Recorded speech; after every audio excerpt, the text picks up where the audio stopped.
Hello and welcome to light of law. मेरे सारे बिहार के नियोजित शिक्षक शिक्षिकाओं जो आज जो है 1 फरवरी को बड़े कस्म में हैं और आप लोग की बड़ी संख्या में, हजारों की संख्या में ये सवाल आ रहे हैं कि सर क्या करें, आज से आवेदन शुरू हो गया तो क्या आवेदन करें या फिर उस केस का इंतजार करें जो ऑनरेबल हाईकोर्ट पटना उच्च न्यायालय में जा चुका है परीक्षा को रोकने के लिए, जिसको कि हमारे पूर्व महाधिवक्ता, हमारे सीनियर वरिष्ठ वकील जो है ललित किशोर जी लीड कर रहे हैं। तो उस केस के जजमेंट का इंतजार करें और वो केस कब तक आ जाएगा, कब तक उसकी सुनवाई हो जाएगी और उसके बाद हम आवेदन करें या ना करें, ये तमाम कंफ्यूजन की स्थिति आप लोगों की बनी हुई है। लगातार आप लोगों के सवाल भी आ रहे थे। देखिए साथियों, मैं आपको एक फैक्ट बताता हूं कि देखिए एज एन कोर्ट ऑफिसर मैं आपको फैक्ट बताऊंगा, क्या सही है क्या गलत है, कोर्ट के अंदर क्या चीज़ है, मैं वो ही आपको बताऊंगा। मैं सिर्फ आपके सुकून के लिए ये नहीं कह सकता कि नहीं आप बिल्कुल आवेदन मत कीजिए, आपका केस एक दिन में डिसाइड हो जाएगा, आप जीत जाएंगे। ये कहने के लिए बहुत से शिक्षा संबंधी हमारे शिक्षा के जो नेताजी हैं जो हैं वो लोग ये कह सकते हैं, लेकिन अदर लीगल फैक्ट में आपको केस किस स्टेज पे पहुंचा है अभी तक और वहां क्या सुनवाई हो रही है और आपके केस के ग्राउंड्स के ऊपर क्या चीजें कंसीडर की जा सकती हैं, मैं उसके बारे में बताऊंगा। और तब मैं आपको ये कंक्लूजन, आप खुद शिक्षक हैं, आप निकाल लीजिएगा कि आपको अभी आवेदन करना चाहिए या थोड़ा इंतजार कर लेना चाहिए। चलिए आपके बारे में बात करते हैं। देखिए नियोजित शिक्षकों के लिए 2 समस्याएं बड़ी हैं। देखिए एग्जाम को लेकर के कोई भी नियोजित शिक्षक डर नहीं रहा है। जिस तरह की एक कंट्रोवर्सी फैलाई जा रही है दूसरे तबकों के द्वारा या दूसरे साथियों के द्वारा कि शिक्षक जो है वो अब एग्जाम का योग्यता आ गया है इसलिए वो डर रहे हैं और इसलिए वो एग्जाम नहीं दे रहे, ऐसा कुछ भी नहीं है। एक सेम प्लेटफॉर्म होना चाहिए जहां पर आदमी कंपीट करे।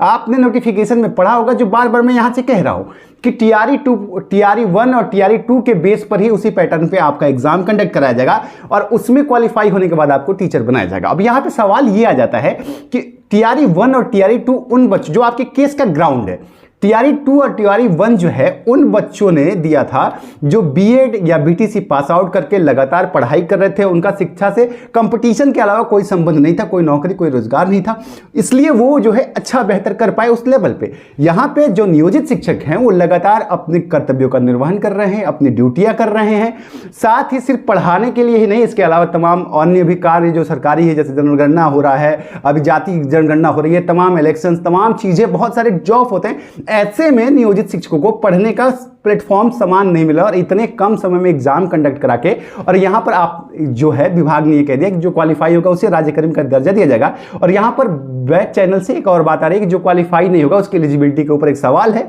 कि अगर वो क्वालिफाई नहीं होता है तो ऐसी स्थिति में क्या उसे टीचर बने रहने का अधिकार है। ये एक सवाल जो बैक चैनल से आ रहा है। तो इसकी वजह से जो है नियोजित शिक्षक जो है अभी एग्जाम से थोड़ा सा बैक स्टेप इसलिए कर रहा है कि भाई उनको समान प्लेटफॉर्म, समानता का अधिकार संविधान ने दिया है, वो नहीं मिल रहा है, जिसकी वजह से जो है नियोजित शिक्षक ये कह रहे हैं। बाकी जो लोग भी मिथ कह रहे हैं कि एग्जाम से बच्चे डर रहे हैं, शिक्षक डर रहे हैं, ये आपका मिथ है। भाई 20-20 साल से जो पढ़ा रहे हैं वो एग्जाम से क्या डरेगा।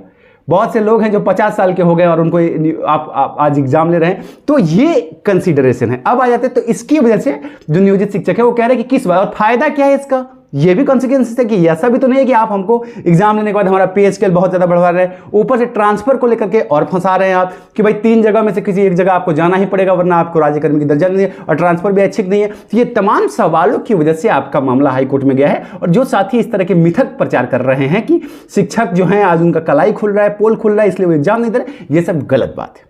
चलिए अब आपके केस के स्टेज पर और आवेदन के लिए क्या करना है इसके बारे में बताना। चैनल पे नए हैं या पुराने साथी आज तक सब्सक्राइब नहीं किए, करके रख लीजिएगा, हमेशा आपको सत्य और सही जानकारी ही मिलेगी। आपके केस का आज का स्टेज यह है कि आपकी केस फाइलिंग हो गई है और कोर्ट के फ्लोर में रजिस्टर्ड हो गए केस। जब माफ कीजिएगा, केस का 2 तरीका, मतलब प्रक्रियाएं जो होती हैं वो ये होता है कि पहले केस ड्राफ्ट किया जाता है, मतलब बनाया जाता है, लिखा जाता है कि ये मामला है, फिर उसको जो है रजिस्ट्रार के सामने सबमिट करना पड़ता है। रजिस्ट्रार उस केस को देख करके नंबर देता है, जनरेट करता है और कहता है कि हाँ ये केस सुनने लायक, और तब वो कंसीडर होकर जज साहब के टेबल पे जाता है। अब यहां पर आपका केस जो है ड्राफ्टिंग कंप्लीट हो गई है और इसके नंबर जनरेट हो गए हैं। अब ये सुनवाई के लिए कंसीडर कर लिया गया है, तो अब इसमें सुनवाई होगी, ये पक्का है। अब इसमें जो है अब ये बात है कि केस आपका फ्लोर पे कब आएगा, तो मोस्ट प्रोबेबली चांसेस हैं कि अगले हफ्ते में, इस हफ्ते में तो नहीं लेकिन अगले हफ्ते में, और थोड़ी जल्दीबाजी अगर मेंशनिंग वगैरह की जाए तो सैटरडे तक हो सकता है, वरना मंडे ट्यूसडे के स्लॉट में आपका केस आ जाएगा टेबल पे और उस दिन पहले हियरिंग हो जाएगी और उसके बाद जो भी जज साहब के डायरेक्शन होंगे उसके ऊपर आपको देखना है। तो ये अगर आप लोग को इंतजार करना है तो आप लोग अगले हफ्ते तक का इंतजार कर लीजिए, 3-4 दिन का और इंतजार कर लीजिए, बुधवार गुरुवार तक स्थिति क्लियर हो जाएगी। हाँ, यहां पर मैं एक और चीज आपको बताता चलो कि यहां से ये कहना, बहुत सारे साथी ये सवाल करें कि क्या होगा, हम जीतेंगे या हारेंगे। देखिए साथियों, एज ए कोर्ट ऑफिसर मैं आपको बताऊं कि बिना जज साहब ही सरकार को पहले नोटिस जाएगा, शिक्षा विभाग को नोटिस जाएगा, बिना उनका पक्ष सुने जज साहब भी फैसला नहीं देंगे।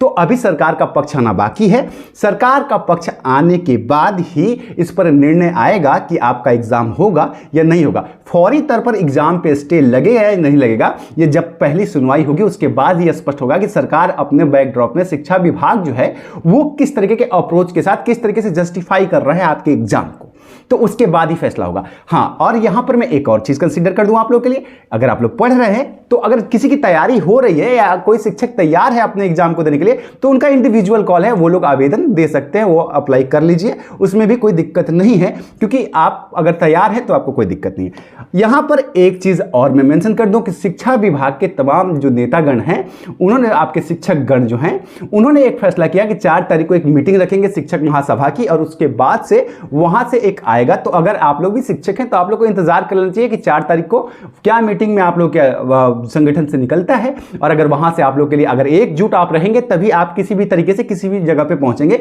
या अगर डिवाइड एंड रूल में रहेंगे तो आप लोग के लिए समस्या होगी। तो फिलहाल मैंने आपको कोर्ट का स्टेटस बता दिया कि केस अगले हफ्ते में टेबल पे आ जाने की पूरी संभावना है। अगर अर्जेंट मेंशनिंग की जाएगी तो शनिवार तक भी सुनवाई इसमें हो सकती है। ठीक है, ये आपके केस का स्टेज है। बाकी अगर आप आवेदन करना चाहते हैं आप स्वतंत्र हैं, और अभी यहां से हम नहीं बोल सकते हैं, कोई शिक्षा विभाग के आपके नेता जरूर बोल सकते हैं कि एकदम रद्द हो जाएगा, लेकिन हम ऐसे अभी नहीं बोल सकते हैं, आपको इंतजार करना पड़ेगा। उम्मीद है आपको जानकारी मिल गई होगी। मिलता हूं, प्रणाम।